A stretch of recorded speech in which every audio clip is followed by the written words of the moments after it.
Muito boa tarde, bem-vindo à Conversa Franca, edição de 3 de março. Estamos de regresso depois de uma pausa com o Miguel Louro e o Filipe Palma aqui na DNFM. E hoje começamos por falar na guerra no Irão. Quais são os objetivos de Israel e dos Estados Unidos? O que vai acontecer ao preço do petróleo? Bem, hoje já sabemos que o preço está a subir, mas será que o conflito se vai alastrar? Vamos pensar um pouco com o Miguel Louro e com o Filipe sobre esta questão no Médio Oriente, que tantas vezes já aqui abordámos, mas desta vez com um novo conflito que está agora a acontecer. Miguel Louro, bem-vindo. O que é que querem Israel e os Estados Unidos com esta nova guerra e este ataque no Irão? Como é que foi surpreendido ou não? Boa tarde a todos. Estejam todos bem, mas atenção a todos, olhem que estamos em guerra. A guerra não é entre o Iraque entre o Irão e os Estados Unidos e Israel, o mundo está em guerra.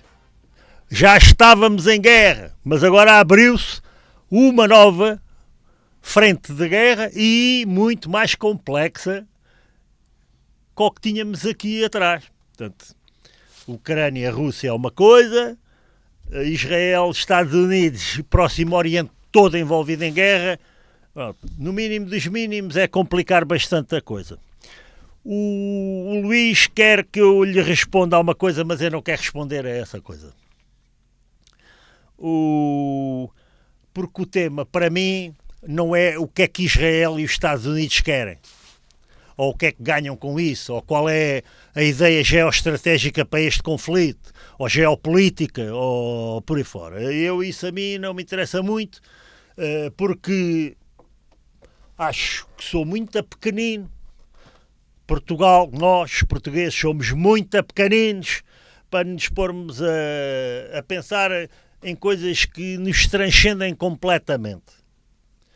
Prefiro falar na coisa que para mim pode ser entendido como eu estar a ser completamente faccioso, mas eu quero, assumo o risco e corro o risco.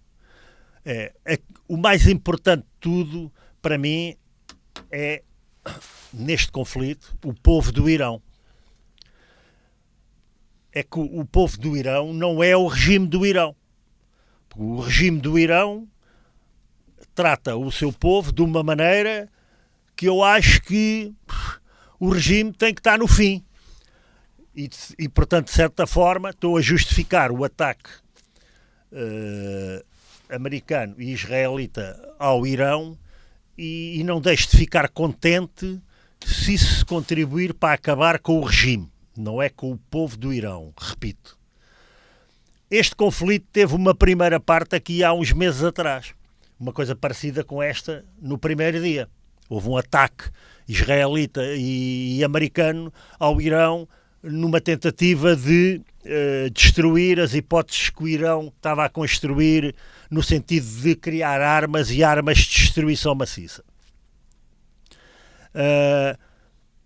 Daí para cá, o povo do Irão, principalmente os jovens, tem-se manifestado fortemente nas ruas e essas manifestações têm sido reprimidas de uma maneira que para mim é o assunto mais importante de todos e que eu pessoalmente não aceito e me custa bastante até ver a maneira como em Portugal não só, na Europa, quase em toda a Europa, há uma opinião pública que consegue estar quase a favor do tirano e das forças do tirano contra aquele povo que é assassinado no meio da rua por se manifestar.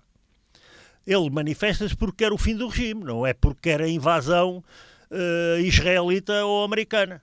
Ele manifesta-se, todos nós nos manifestamos, na Europa as pessoas manifestam-se quando não estão de acordo com as coisas, e depois o que é que acontece? Vem cá para fora uma informação de que morreram 300 e tal pessoas nessas manifestações. A opinião pública europeia indignou-se com isso, não aceitou esses números e depois de muita pressão, lá chegámos a um número de 7 mil manifestantes mortos. Só que eu, por acaso, tenho uma amiga iraniana que tem a família dela toda a viver no Irão. E aqui há uns meses atrás ela estava indignada contra os Estados Unidos e contra Israel porque eles tinham atacado o seu país. Quer dizer, ela era uma patriota indiretamente defendendo o regime do país dela. Mas depois destes massacres que se cometeram para cima dessa população que se manifesta nas ruas, e não só, ela hoje pertence a um grupo de pessoas que dentro do Irão e fora do Irão estão desejando que alguém acabe com aquele regime, seja ele americano ou seja ele israelita, seja o que for, querem o fim do regime. Porque os números não são nem 300 nem 7 mil. Os números deles, e eu acredito que ela me está a dizer a verdade, os números deles são 100 mil. Quer dizer, mataram 100 mil pessoas na rua. Arrajada de metralhadora. E os feridos, nos primeiros momentos, com centenas de feridos, que foram levados para os hospitais, deu origem a uma caça às bruxas nos hospitais, pela Guarda Revolucionária do Sr. Khamenei, em que as pessoas eram assassinadas nas enfermarias com um tiro no meio dos olhos. Enfermarias cheias de gente e tal, um tiro a cada um no meio dos olhos. E mataram 300 médicos e centenas de enfermeiros. Ora, isto, para mim, é a razão que me leva a explodir, ou seja, a falar. O resto, o que é que me interessa? Já sabe que geoestratégica mundial há interesses. Filipe Palma, boa tarde, bem-vindo. Com este cenário que o Filipe aqui, que o Miguel aqui trouxe, é um cenário que se tem falado, o Miguel trouxe mais alguns pormenores. Aquilo que eu lhe pergunto é se uma ação como esta pode realmente acabar com o regime ou, por outro lado, unir os que restam a segurar o regime, e que também dizem que não são poucos, defensores da Revolução Islâmica no Irão. No que é que isto dará? Boa tarde, Luís, boa tarde, Miguel, boa tarde aos que nos ouvem. Começar por dizer que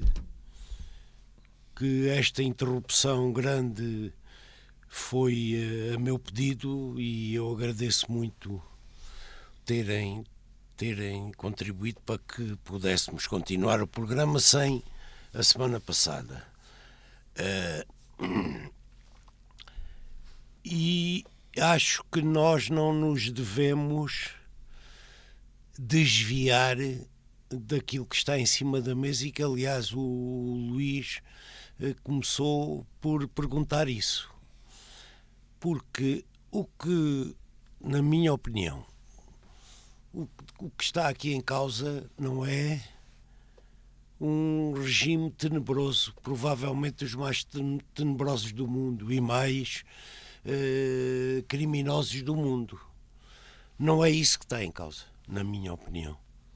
Porque se isso estivesse em causa, então os Estados Unidos já tinham invadido a Arábia Saudita, que não lhe fica atrás em nada ao Irão. Em nada. Repito, a Arábia Saudita, provavelmente em termos de top 3 de pódio, como se costuma dizer, dos regimes mais tenebrosos e criminosos e ditatoriais do mundo, provavelmente está à frente do Irão, embora estejam, na minha opinião, os dois nesse pódio. Mas da Arábia Saudita, como teoricamente é aliada, os Estados Unidos têm lá bases e joga lá o Ronaldo, está tudo certo. Não pode ser. Portanto, totalmente de acordo e solidário com o povo do Irão que se revolta e que tenta internamente mudar o regime e essas coisas todas, como o Miguel disse. Mas isso é o regime do Irão e o povo do Irão e as lutas do povo do Irão. Outra coisa diferente é um regime criminoso como o israelita, que vive das guerras e do genocídio, que eu acho que o Trump está mais nas mãos da política israelita do que Israel nas mãos de Trump, resolvem, quebrando todo o direito internacional, por causa da geopolítica e da geoestratégia, como diz o Miguel, atacar e aqui sim, sendo ditatorial ou não, como eu já disse, havia outros então para fazer o mesmo, ditatorial ou não, é um regime soberano, tem embaixadas em todo o mundo, incluindo em Portugal, tem representações na ONU, etc., porque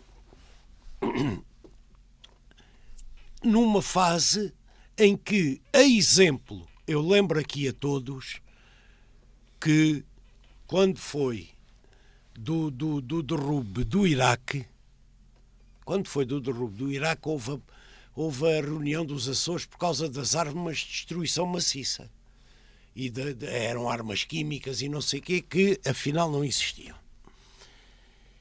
Aqui estavam, como sabem, intermediados por Oman, os Estados Unidos e o Irão, a tentar fazer ou refazer o acordo das não armas nucleares do Irão e do programa nuclear do Irão. Estavam em negociações.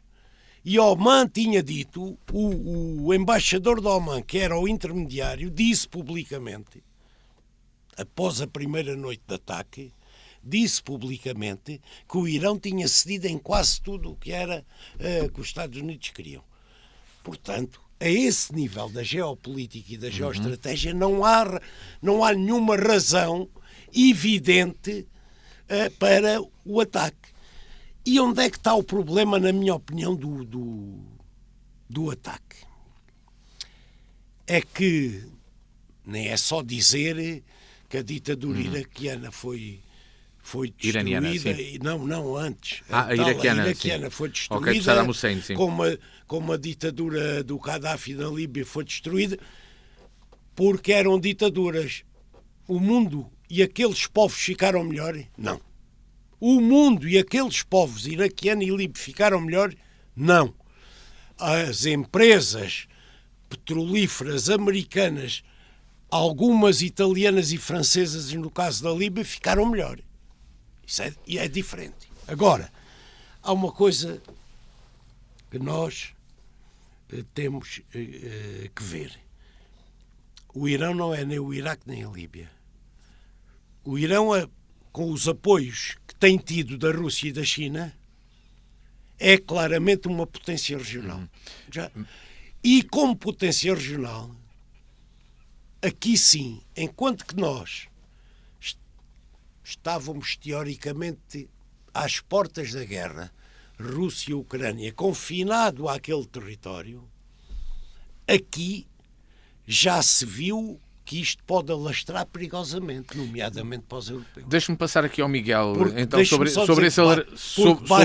questão do conflito, do alastramento do conflito. Basta ver que a resposta iraniana, independentemente das lógicas das comunicações sociais e das comunicações panfletárias em tempos de guerra, mas já ninguém deixa de reconhecer que há 10 países atingidos, incluindo Chipre, que não é Médio Oriente ali à volta. 10 países atingidos, então quer dizer que o dito ataque que devia decapitar o regime iraniano, não foi tão fraco, Miguel, tão forte como isso. Miguel não Louro, destruiu nada. Este conflito parece estar mesmo a alastrar-se e, neste momento, já vários países europeus estão a tentar fazer alguns voos de repatriamento de pessoas que vivem ali nos Estados em torno de... que são 12 já afetados, números que às vezes nós pensamos que são microestados, muitos deles, estados mais pequenos de dimensão. É um conflito que se pode alastrar, essas pessoas podem vir para aqui e isto vai ter um impacto ali na economia, porque também se investia muito no Dubai, no Qatar, vários tipos de investimento, no imobiliário, negócios, etc. Será que se vai perder essa... Falar mais alto. Já percebi. Será que se vai perder essa confiança? Vai-se perder a confiança na economia daqueles locais para se continuar lá a investir? Vai-se trazer... O conflito vai alastrar-se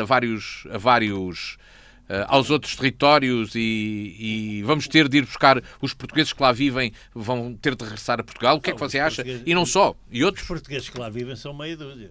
Sim, mas eu quando estou aqui até a falar de portugueses dou um exemplo, mas, por exemplo, franceses são 400 mil, britânicos são 300 mil e falam no repatriamento possível de todas essas pessoas. Não sei, eu acho que Não.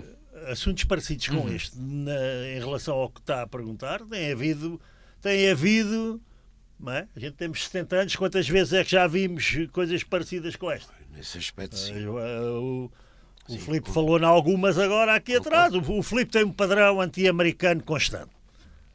O problema é dele, não é? Uma data de jornalistas europeus e portugueses têm um padrão anti-americano primário. Não é anti-americano, eles são anti-Trump. Não é? Enquanto o Trump estiver aqui, tudo o que ele fizer está errado. Mas eu sou anti-americano ou anti-Trump? Você é mais anti-Trump que anti-americano. Espero eu bem.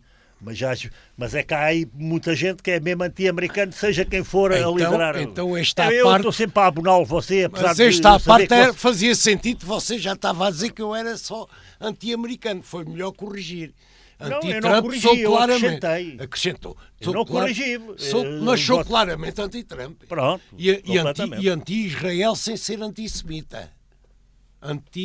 Isso agora é que já é um bocadinho mais difícil de separar. Anti-Israel, Isso é um bocado mais difícil regime. de separar. Vá. E pronto. Vá. Bom, ok. Você vai continuar como é, que eu gosto de si assim. Avancemos. Espero bem é que nunca esteja em maioria. E o futuro... Já tive tantas vezes. Nunca teve, não. E nunca teve nem nunca vai estar. Ou seja... Mas que maioria é que está falando Estou a falar de uma maioria em que a Europa vai ter que continuar no futuro encostada aos Estados Unidos. Nós somos uma civilização, Estados Unidos, Canadá, norte da Europa, nós somos um conjunto e vamos continuar a ser esse conjunto. E agora bem se viu. Mas eu defendo Uma mais data a União Europeia como veja um amigo. bem as decisões tomadas de última hora do Macron. Quer dizer, quando isto começa a aquecer é que a gente vê de que lado é que está, não é? Certo. O Benfica não tem sempre razão, mas a gente depois somos os dois do Benfica, não é? Torcemos lá. Isto vai ser igualzinho. Quando isto tocar a sério, para resolver o problema que falou, ou para resolver outro problema qualquer, espero eu bem que a gente estejamos do mesmo lado, porque é do mesmo lado que a gente tem resolvido sempre a nossa vida. Está a perceber? E o Atlântico é dos Estados Unidos e é nosso, não é? E, portanto, isso vai nos unir de coração ou por interesses aos Estados Unidos. Mas se eu lhe responder que sim, é isso que acabou de dizer, como é que você me chama anti-americano? Chamo-me anti-Trump e política de Trump. Mas isso são coisas diferentes. Que eu depois já lhe vou dizer e desenvolvendo um bocadinho. Não desenvolva nada, que isso desenvolvendo um bocadinho. Que concordo com esta parte do atlantista e de Europa que ele acabou de dizer. E portanto, é evidente que a guerra já alastrou, mas o que há que perceber, e o Macron, e o inglês, e o alemão já perceberam, e todos nós já temos a obrigação de ter percebido... O inglês não percebeu, o Macron percebeu. Quer dizer, a urgência de ter começado a guerra está simples e está demonstrada. É que realmente o Irão é uma potência. É que o Irão não é aquela coisinha que foram lá uns gajos cortar-lhe as pernas e as guias das asas há 6 meses e aquilo ficou destruído ou derrotado. Não! O Irão é mesmo uma potência. E, portanto, o que seria o Irão daqui a um ano? Se eles não tiverem... Com o regime fortíssimo que não basta decapitar 2 ou 3, como ele acabou de dizer. O regime seria daqui a um ano. O regime regenera-se. Tem força para se regenerar. Por isso é que é o perigo. Está bem, então esta guerra não vai fazer mudar o regime. Você se fica à espera de ter um presidente americano da sua cor... Está a perceber? Tínhamos um sarilho todo o tamanho daqui a 1 ano ou 2 ou 3. Miguel, mas com uma guerra deste género, de ataque aéreo, etc., então se calhar o regime não vai mudar. Pode ser decapitado, mas vai-se regenerar como uma fênix? Não sabemos. A gente não sabe o que é que se passa dentro do Irão. Eu disse-lhe há bocadinho que uma família inteira era anti-americana e depois do que se passou em 6 meses, já aceitam que aquele regime vá para o chão, deitado ao chão, seja por quem for. Pois isso aí já é diferente. E depois temos uma coisa. É que o Irão, o Filipe disse isso há bocadinho, o Irão não é o Irão. É o Irão, a Rússia e a China. Mas, e nós estamos em guerra com a Rússia também. Não é? Pronto. E, portanto, o jogo é igual. Estamos em guerra, já estávamos em guerra. Só que agora o prato do xadrez é muito maior. Este é um conflito que pode degenerar numa nova primavera árabe, ali para aquelas bandas? Eu acho que não, por acaso, Filipe. Acho que não, acho que esse movimento que também falhou foi e o impacto na confiança que estava a ser gerada na economia daqueles territórios? Isso é verdade. A partir de agora, sim. Eu pessoalmente investimento, acho... Porque nós olhamos para os prédios, mas há muito investimento económico naquela zona, tecnológico, por aí fora, de alto nível. Eu acho que isso vai tremer um bocado. Vai tremer, mas não vai tremer totalmente, na minha opinião, pelo seguinte, acho eu. Primeiro, é preciso, e eu não sou de maneira nenhuma especialista, nem estou armado aos cucos, como se costuma dizer, mas há quem perceba disso. Não é o meu caso. Penso que também não será nenhum de vós. Mas o dito mundo árabe, são milhões e milhões. O dito mundo árabe é um mundo muito complexo e onde a religião, os tais 2 ramos da religião são aqui fundamentais. Perceber isso, dos xiitas e dos sunitas.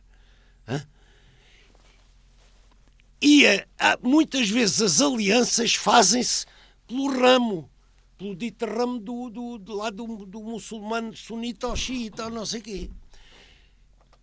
E, portanto, isso é uma das coisas que tem que estar sempre em cima da mesa. A outra, que é do que o Miguel diz, e com razão, que o Irão são 90 ou 100 milhões, com uma tradição histórica, não é um país feito como é que eu ia dizer, mesmo na Europa temos alguns assim que... Várias nações diferentes no mesmo sítio. Exatamente. Ali tem lá uma pontinha de curdos, mas o resto é tudo persas. Aquilo é persas. Persas. E a cultura persa e o império persa e não sei o quê. É do que estamos falando. E, portanto, obrigado, Miguel. É isso mesmo. E, portanto, nós... isto tem que ser... não pode ser e nem deve ser analisado e você não acha que os geopolíticos aquilo não tem que mudar. Eu comecei por dizer regime tenebroso dos piores do mundo. Aquilo tem que mudar. Não posso dizer um regime fundamentalismo religioso. O meu primeiro termo foi tenebroso. Portanto, veja bem se acho tem que mudar. Tem que mudar então, ou não. Agora a parte da geopolítica e geoestratégia.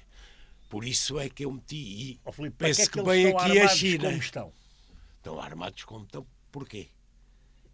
Porque tem uma intenção. Não, eu acho que primeiro é por causa da história dos à volta, que são árabes também, mas com a história dos xiitas e sunitas. Isso penso que pesa muito lá dentro, embora eu não seja, repito, especialista. Mas o caminho... A China não é só uma potência militar, é uma potência económica, como sabemos. A China é tudo. Precisa está caladinha que não o rato. E precisa do Estreito de Hormuz. Está caladinha que tem um rato para nós. Está trabalhando de certeza como é para evidente. que isto demore no máximo 15 dias na sombra, porque precisa do Estreito de Hormuz, porque senão a economia chinesa vem abaixo. Vem abaixo. Sofre com isto. Sofre com isto. Como nós, se calhar para a semana, estamos a dizer assim, o petróleo bateu nos $100. O petróleo bater nos $100, estamos outra vez já nas vésperas de uma crise petrolífera que afeta o mundo inteiro. Portanto, a esse nível eu não tenho dúvida. Mas sabe que a OPEP anunciou o fornecimento de tudo aquilo que ficar abaixo. Mas mesmo assim já subiu para 85. Obrigadinho. Olha, veja lá se queria que eles repatriamentos, também queriam dar uma nota sobre o repatriamento. É evidente que criará muitos problemas, nomeadamente a França, mas há um sinal em termos da leitura da guerra e do momento atual. Há um sinal vamos lá ver uma coisa, quando foi o Saddam à Líbia, o Gaddafi, aquilo era os escudos do coisa. Ali à volta estava tudo mais ou menos tranquilo. Já os ocidentais e os americanos que estão dentro disto já retiraram e estão a apelar a que se retirem 10 ou 12 países ali todos à volta. É porque aquilo, a víbora, a serpente das 7 cabeças não está destruída. Como é evidente. Está com... Não está destruída, não. Anda-se a preparar há anos e anos e anos para poder ter argumentos numa consegue situação responder, destas. mesmo contra Israel e os Estados Unidos. Consegue responder. Claro. Por isso... E porquê é que você pensa que está a Alemanha, a França e a Inglaterra? Por isso é que como é que eu ia dizer? Os silenciosos e discretos chineses, como o Miguel aqui trouxe à colação, os silenciosos e discretos chineses estão de certeza, pelas vias normais desta gente, a trabalhar no sentido de poder pôr cobro a isto rapidamente. Eu acho que pôr cobro, o problema é sempre o Netanyahu, atenção, é Israel. Porque em termos de Trump basta-lhe a China fazer uma publicação a dizer assim: os Estados Unidos agiram e confirmar 3 ou 4 das destruições que ele diz que já fez, e ele fica todo contente e volta à mesa das negociações. Que basta alimentar-lhe o ego. Aquilo já é fácil. Não, a nós o que nos interessa mais é o futuro a curto prazo do que se vai passar dentro da Europa. Ouça, neste momento, em termos da Europa, na minha opinião, esta posição do Macron foi uma posição forte, que eu não estava a esperar. Fortérrima, nunca se Portanto, tinha visto. para contextualizar os nossos ouvintes, estão a falar do envio de um porta-aviões para aquele território e para o anúncio do reforço do arsenal nuclear e o desenvolvimento francês. Sim, e em parceria com vários países, num chapéu europeu de proteção de dissuasão nuclear, não é? É isso? Foi exatamente o que o Macron disse, do reforço do chapéu europeu, com a França a liderar e a dizer outra coisa. Nunca mais vamos dizer, a partir de agora, se temos mais uma ogiva ou menos uma. Acabou a transparência. Confiança. Acabou a transparência. Portanto, mas nesse aspecto, face ao momento atual, uma posição de alguma articulação entre os europeus e com algum peso bélico, já que é disso que estamos falando, acho que é de saudar. Eu acho que o Macron teve uma atitude de estadista neste momento, Miguel, contrariamente ao que eu pensava. E o que é que vai acontecer mais? Também eu. E lá ficou para vergonha o Sanches. Não, isso é outra coisa. Estamos a falar das bases. É outra Isso coisa. É outra coisa. É o Primeiro-Ministro de Espanha. Não, vergonha é o que a gente tem a fazer da base das lajes. Isso é que é vergonha. Não quer ir aí? Não. Porque é que critica a posição de Sánchez? Hã? Porque é que critica a posição de Sánchez? É uma posição Porque soberana? Acha que está... Desde logo completamente desalinhado da Europa.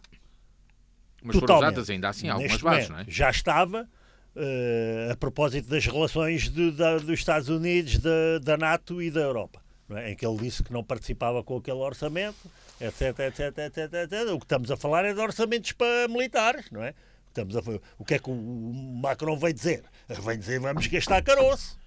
Mas não foi só isso. Claro que não foi só isso, mas no resultado final ele não consegue fazer nada sem caroço. Não é? Não, vamos gastar. Bom, estamos calados em relação a outros temas, mas esses outros temas vão saltar para cima da mesa é um instante.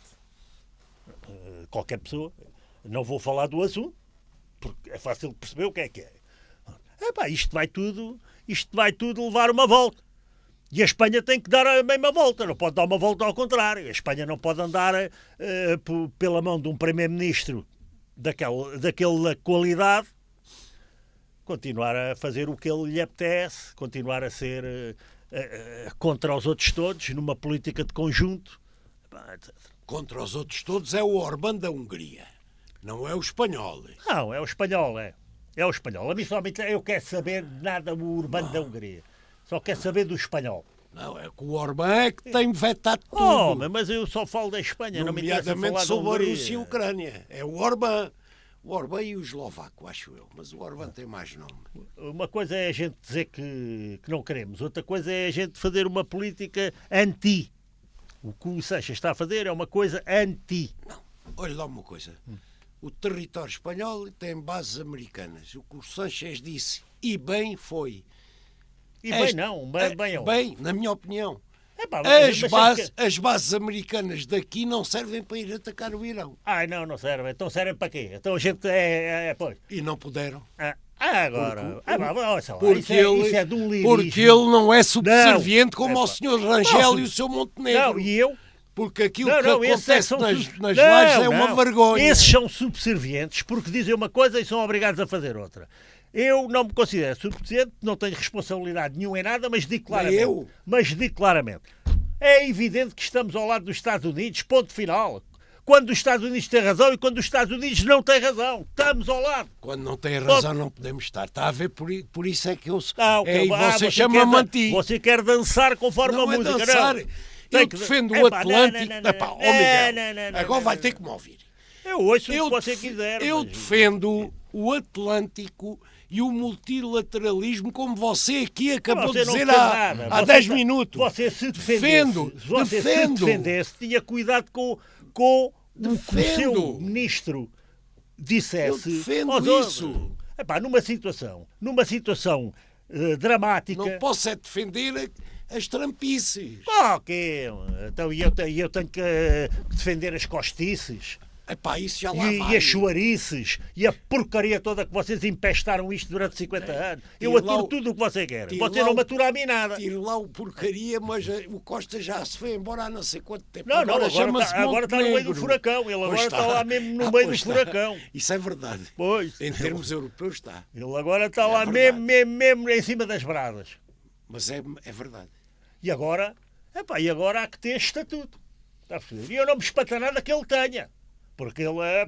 Mas eu gostava de ouvir uma palavra a esse nível. Porque ele sabe dançar. Por exemplo, Luís, desculpe lá, fala-se, e atenção, que no fundo está em causa uma pessoa que eu tenho muita admiração humana, chamemos-lhe assim. Então, mas isto não era um caso da ONU e já ter reunido de emergência e em permanência sem sair da reunião? A ONU existe ainda ou não? Ou desapareceu? É preciso perguntar isto ou não? A ONU já não é nada há uma data de antes. Luís, a ONU, como é que é? ONU... Já ouviu alguma palavra sobre a ONU? Ouvi dizer e vi que a Melania Trump presidiu ao Conselho de Segurança da ONU. Exatamente. Estou a brincar com a gente, Exatamente. Deve ter ido com o salto alto e tal. Eu estou na rádio, é melhor calar-me. Porquê? Conter-me. Ninguém nos ouve. Ouve. Agora. Ouve. Ainda ontem estava estava ali no tema que vem aí a seguir, E é para aí que vamos já. e uma amiga minha, que eu já não via há muitos anos, hoje saber o que eu lhe estou dizendo, uma amiga minha, que eu já não via há muitos anos,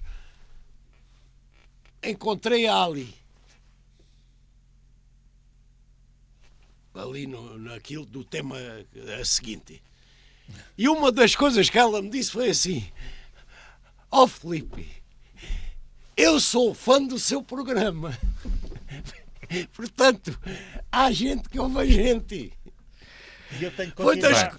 das coisas que ela me disse. Eu sou fã do seu Eu tenho que programa. continuar a concordar consigo em tudo. Não, Eles aqui nisto gostaram, não? até discordar é bom. Ah, é? Pronto. É.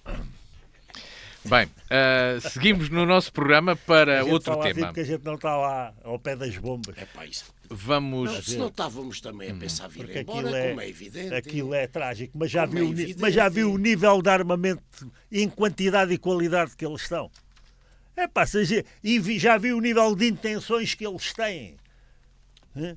E de estímulos que os movem. É que eles, se for preciso, arrasam com uma geração até aos 40 anos de idade, senhor. Mas aquilo é possível fazer-se repetidamente.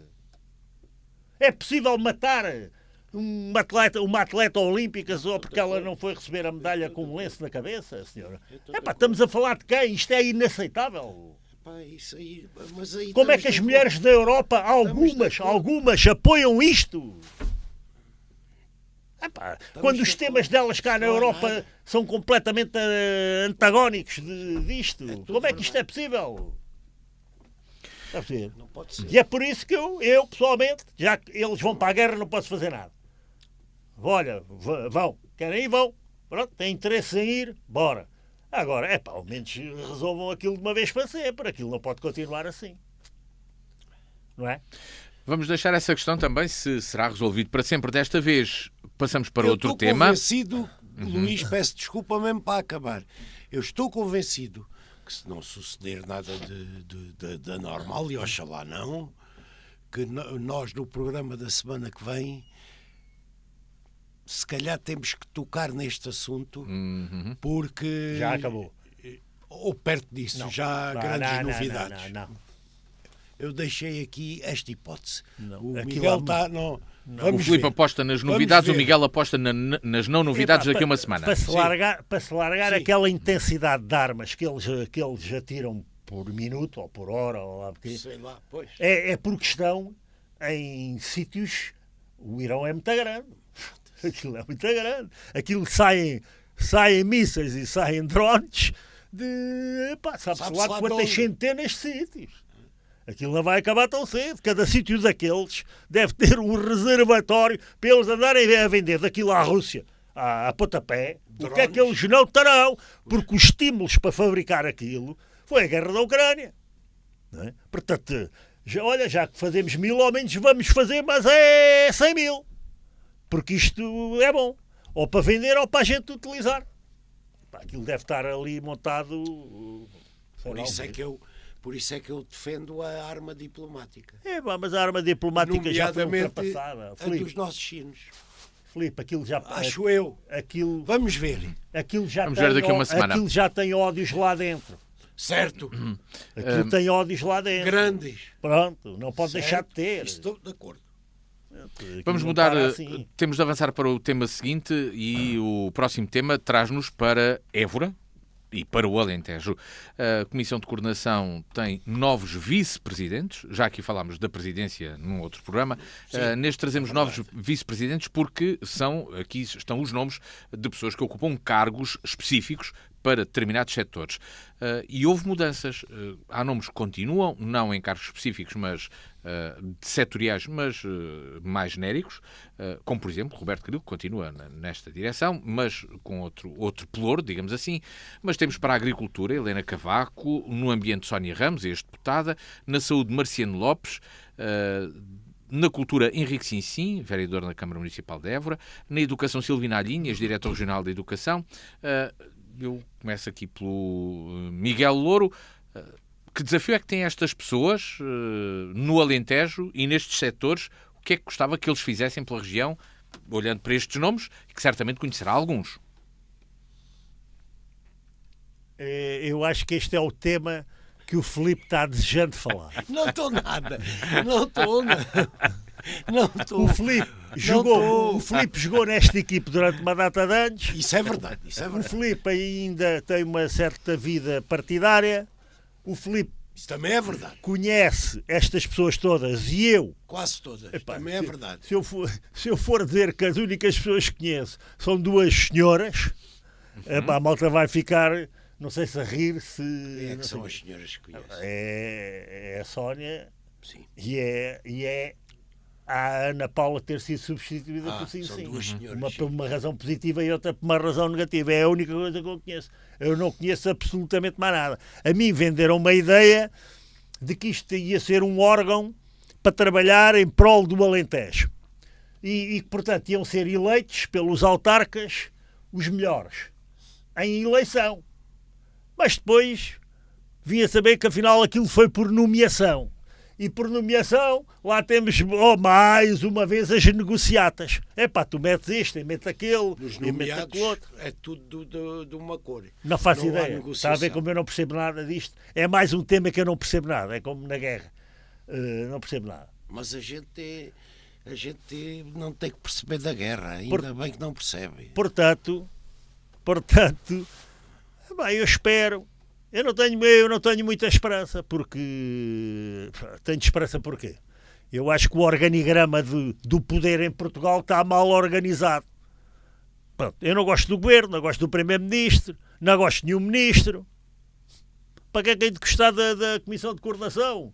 Também não gostava do anterior número 1 da coordenação. Eu dali não gostava de ninguém. Mas porque não conhecia todos, não é? Agora conheço o Filipe, afinal gostava do Filipe. Afinal havia lá um. Afinal havia um. Portanto, se calhar também é um problema desses, de falta de conhecimento com as pessoas. Mas pronto. Olha, não lhe sei dizer mais nada. Espero que pelo menos não estraguem. Já lhe vou alguma coisa perguntar que que esteja bem feita. expectativas tem de Sónia Ramos e que análise. Já lhe vou perguntar que A Sónia expectativas Ramos tem de foi Sónia candidata Ramos lá na minha terra várias vezes. Sim. A ver. Eu falo, ela fala, já fui muito mal criado com ela uma vez ou duas, ela nunca me deixou de falar por isso, mas eu acho que as pessoas também acham graça à minha má criação. Disse, eu digo-lhe claramente, Sónia, você só está aqui para impedir, você só está aqui para impedir que fulano ganhe. É um pouco a estratégia da política. A maior parte candidataram só para um candidato não ser escolhido e eleito. É como nas presidenciais. Isto há aqui uma receita portuguesa que eu discordo completamente. Não me parece que se anda atrás da competência. Anda-se atrás de cargos políticos e pronto. Epá, tu já mereces este lugar, eu vou-te dar o lugar. Pronto. Não é? Também nomearam um enfermeiro para as eólicas, não é? Para secretário de Estado das eólicas. O que é que o enfermeiro podia fazer? Pronto, nem vou avançar para esse tema, que esse tema é um bocadinho feioso. Será que aqui as nomeações também são feiosas? Espero bem que não. Filipe, estes são nomes, alguns bastante conhecidos da política, são nomes populares da política por se terem candidatado, alguns terem se candidatado, por exemplo, a eleições. Temos o Silvino Alhinho, que é um regresso a um cargo dirigente regional, porque ele, se não me está aqui a falhar a memória, já foi diretor regional de Educação há alguns anos atrás, tenho essa ideia. Mas é ligado à educação. Exato. Que comentário faz a estas escolhas para estes cargos? Agora é que temos que ouvir temos de ouvir bem, não é? Temos de ouvir bem. Não, vamos lá ver. Porque depois há outros cargos que não foram eleito, mais alguns... mas estamos neste, mas depois vamos a outros. Eu vou começar por aí, porque efetivamente houve um presidente e 2 vice-presidentes eleitos. O presidente por um colégio eleitoral amplo, apesar de tudo, amplo. Um vice-presidente pelos autarcas dos 47 concelhos do Alentejo e um outro vice-presidente, no caso o Roberto Grilo, eleito pelos não autarcas do Conselho Regional.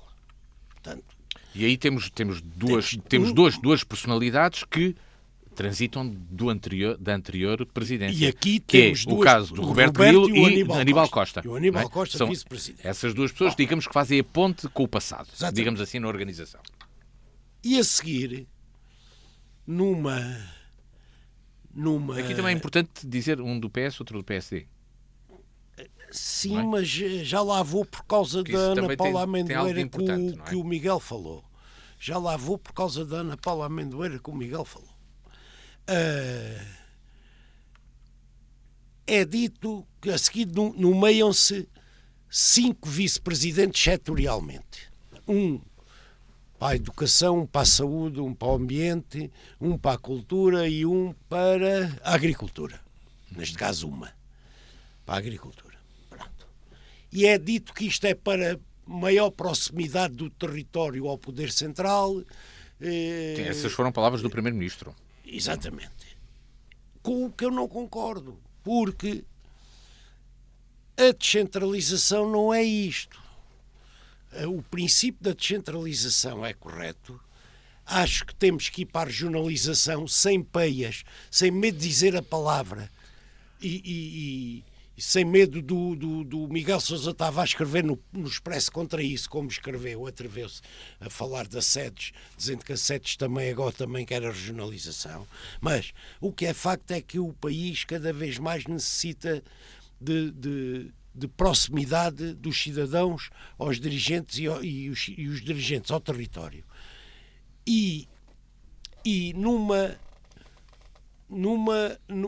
CCDR que tem um presidente que também é oriundo do PS, digamos assim,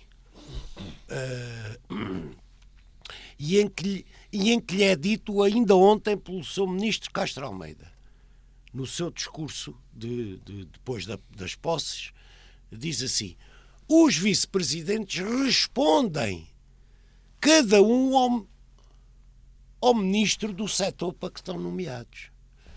E aqui é fundamental que o presidente eleito da CCDR saiba o que é que isto quer dizer.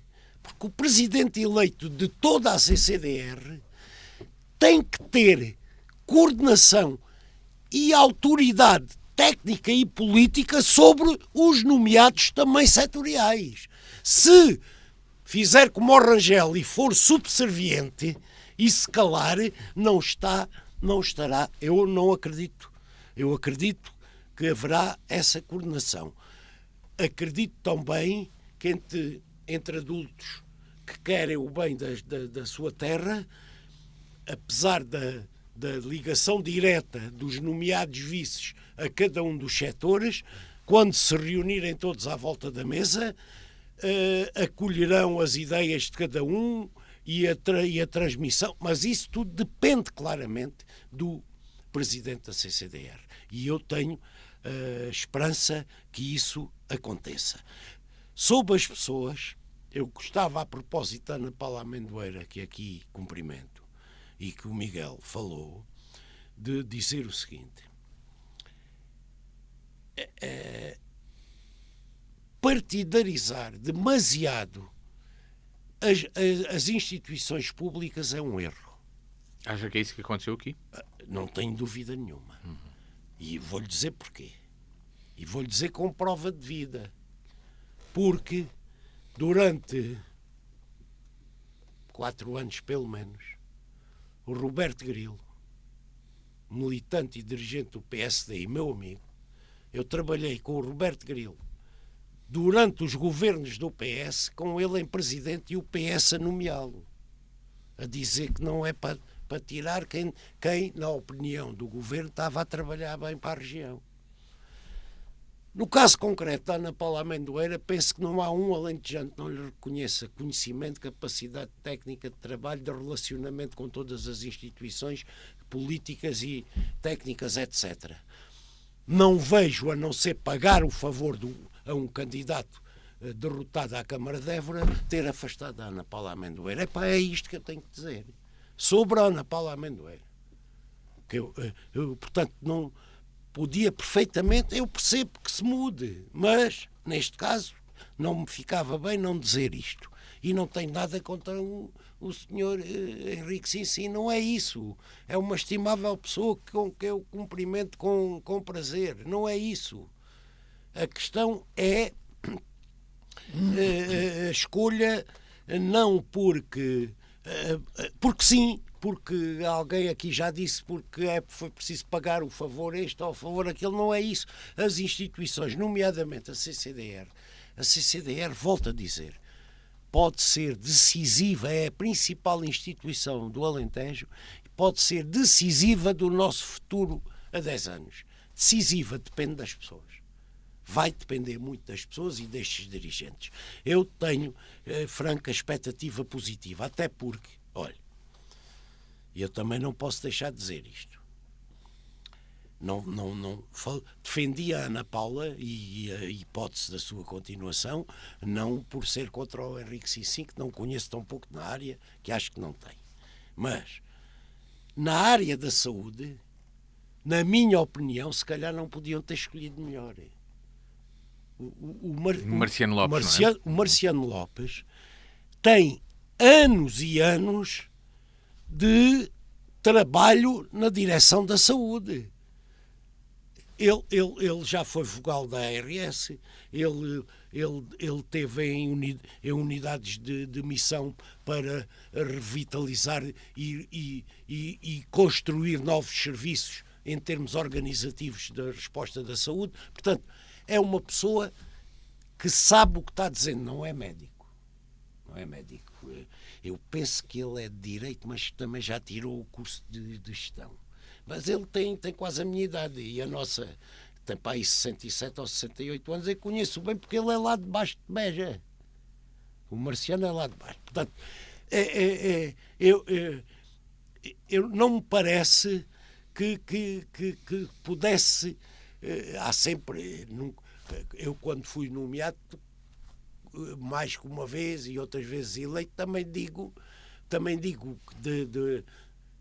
acho que algumas vezes merecia onde estava, outras fiz por merecer, sabendo que havia noutros lados outros iguais ou melhores que eu, mas eu, apesar de tudo, eu não posso dizer, então, quando os governos foram PS e me nomearam antes de haver as eleições há 12, 15 anos, nos últimos que eu tive, quando me nomearam-me, pá, sabendo, se calhar dentro do PS e fora do PS havia gente para os mesmos desempenhos, é para igual ou melhor. Eu digo isto com toda a tranquilidade.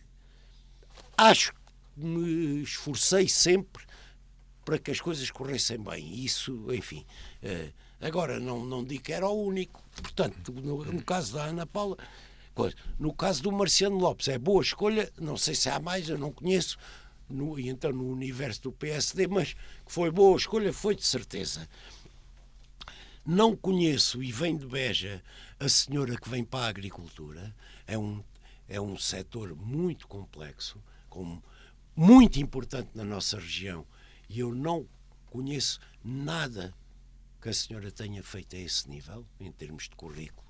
Pá, oxalá eu me engano, mas não conheço nada. E não me pronuncio sobre o senhor da Educação, porque lembro-me do nome dele, mas não sei. Desejo a todos muita sorte. Sobre a política deputada e candidata a Estremoz, como disse o Miguel, a doutora Sónia vai para a área do ambiente. Não lhe conheço nada da área do ambiente que tenha feito, não sei. Mas isso não quer dizer nada, não quer dizer que não... Com as pessoas com quem se rodear, não quer dizer que não tenha perfil para trabalhar e bem. Epá, não conheço, portanto não coisa. Os meus parabéns a quem escolheu o Marciano, o Roberto. Eu digo sempre que foi presidente nos governos PS, nunca foi tirado e chegou a haver pressões para que isso acontecesse. E, no entanto, eu digo, eu que trabalhei os últimos 25 anos da minha vida profissional, trabalhei na CCDR com vários presidentes de CCDR. Eu trabalhei quase sempre também como vice ou vogal ou coisa, mas tirando ali 2 ou 3 anos, desses 25. Mas não afirmo com... Epá, já o disse aqui, acho eu, epá, tirando o Zé Ernesto, que é um caso à parte, daí para a frente até agora, eu trabalhei com o Roberto e digo que em termos do que eu acho que é um presidente que coordena, que ouve, que sabe ouvir, que sabe depois transmitir, que incentiva as nossas tropas todas, não sei o quê, o Roberto foi aquele que eu digo em todo lado, foi um grande presidente e uma pessoa com quem eu trabalhei. Quando diz coloca Zé Ernesto à parte, como? De bem, em termos de bem. Foram menos anos, foram só 2, ele a seguir ganhou a Câmara de Évora, mas o Zé era extraordinário. Miguel, nós já não temos muito tempo, mas queria que fizesse aqui um exercício um pouco especulativo também de quais são os grandes desafios para cada uma destas áreas no Alentejo: ambiente, saúde, cultura, educação, agricultura. O que é que acha que...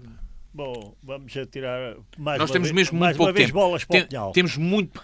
A agricultura é uma constante, não é? Falar do Alentejo, falar da agricultura, nada. Portanto, não é uma questão de oportunidade. Miguel agora a tirar bolas para o Pinhal, essa foi... Sim, mas atire lá, mas rápido, está bem? São mesmo pouco tempo. É uma maravilha. A agricultura tinha que se encontrar alguém que soubesse da agricultura. Não de um setor da agricultura, mas de todos. Pronto, não sei se é a pessoa. Falar de saúde, sem falar do projeto hospital novo que aí está e que está um bocado encravado, ir pescar uma pessoa que não esteja dentro desse assunto, parece-me errado. Mas está, ele sempre trabalhou pronto, na então saúde. está certo. Mas pronto, o desafio ir hospital, pescar para a cultura uma pessoa que esteja fora do tal Évora 27, parece-me errado. Porque o Évora 27 está aí e obviamente tinha que se contar com uma pessoa para quem fosse fácil tratar desse assunto. Não é agora pôr ali uma pessoa mal escolhida e que nunca praticou naquele ambiente. Os artistas, aquilo é arte, não é? Arte e cultura e... vão olhar para ele, vai estar mesmo ali uma coisa boa para arranjar um sarilho. E nos outros sistemas é igual. Competência, arranjem competência, esqueçam as cores partidárias. E o que eu acho é que anda tudo, incluindo quando era no seu tempo, anda tudo atrás dos partidos. E há pessoas fora dos partidos muito competentes. Filipe, os desafios da região são na saúde, no hospital, há pessoas na fora cultura. Dos partidos muito competentes. Filipe, os mas desafios. Isso eu digo até de mim próprio que usufruí desses cargos. Para terminar, Filipe, os desafios da região são na cultura, o Évora 27, na saúde, o hospital, na agricultura, tudo o que mexe na agricultura, digamos assim.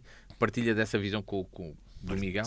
E nas outras áreas? A agricultura desafios na educação, desafios também no ambiente. É um desafio enorme, além de ser parte da chave do nosso território.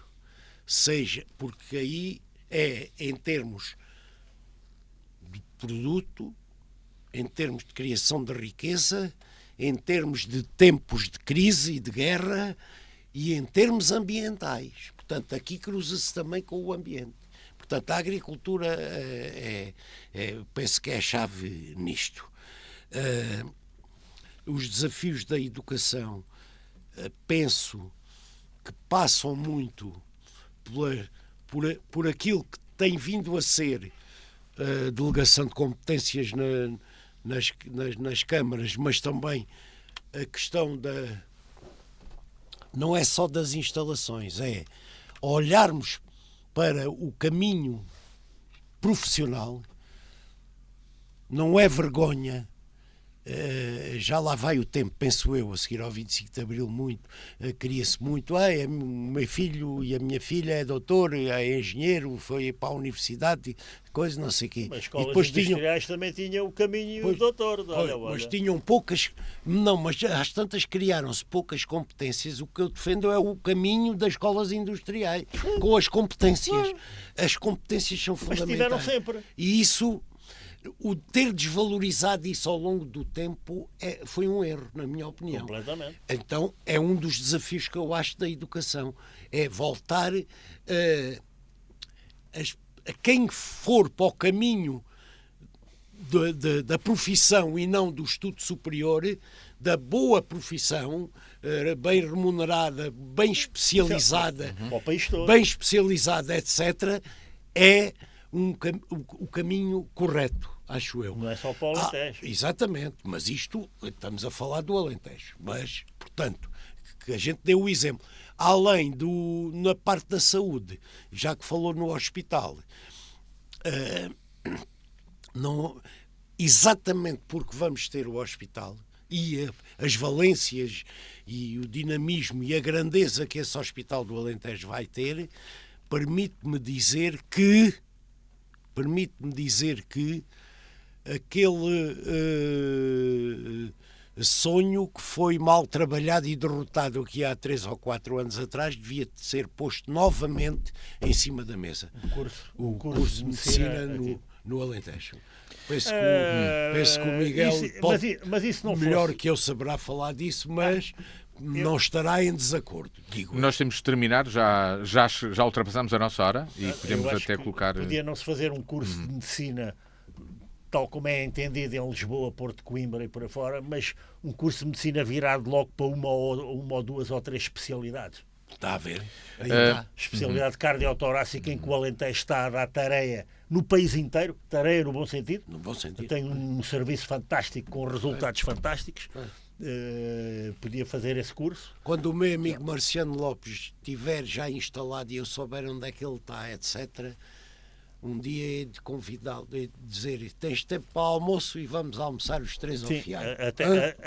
Até para ver se ele me explica porque é que me proibiram de utilizar receitas e me declararam como médico ilegal no tempo dele, etc. Não foi no tempo dele. Nós chegamos assim ao final do programa desta semana. O encontro está marcado consigo na Conversa Franca de hoje, 8 dias, aqui na DNFM. O programa está também disponível em dnfm.com e sempre no canal do YouTube. Boa tarde.